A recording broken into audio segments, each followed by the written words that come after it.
Constable ఇలా మాట మార్చుతాడని నేను అస్సలు అనుకోలేదు.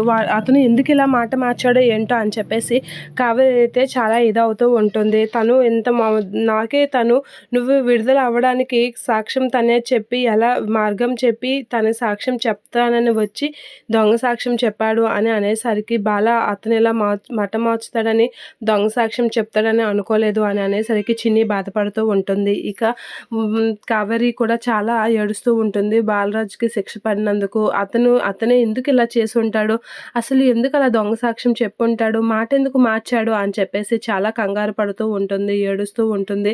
శంకరం బాబాయ్ మాట మార్చే మనసు కాదు, ఎందుకు అలా మాట మార్చాడో దీని వెనక ఏదో ఉంది అని చెప్పేసి అయితే అంటూ ఉంటాడు బాలరాజు. అలా అనేసరికి శంకరం మాట మార్చడం ఏంటి, నువ్వేది చేసావో అదే చెప్పాడు, ఇంకా కోర్టు తీర్పిచ్చాక ఈ డిస్కషన్ ఏంటి, పదండి పదండి అని చెప్పేసి ఎస్ఐ అనేస్తూ ఉంటాడు. మా నాన్నని తీసుకెళ్ళడానికి వీల్లేదు అని చెప్పేసి చిన్ని అయితే ఏడుస్తూ ఉంటుంది. ఇక ఎస్ఐ అయితే చిన్నిని విదిలిస్తూ ఉంటాడు. వెళ్ళమ్మా మాకు టైం అవుతుంది అని చెప్పేసి అంటూ ఉంటాడు. మా నాన్నని తీసుకెళ్ళకండి అని చెప్పేసి చిన్ని ఏడుస్తూ ఉంటుంది. చిన్ని తప్పమ్మా రా అని చెప్పేసి అంటూ ఉంటుంది కావేరి. ఇక లేదు మా నాన్నని వదిలి నేను వెళ్ళను, నాకు మా నాన్న కావాలి అని చెప్పేసి అంటూ ఉంటుంది చిన్ని.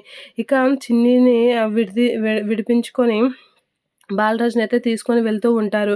ఇక అదంతా చూసి కావేరి వీళ్ళైతే చాలా బాధపడుతూ ఉంటారు చిన్నిని చూసి.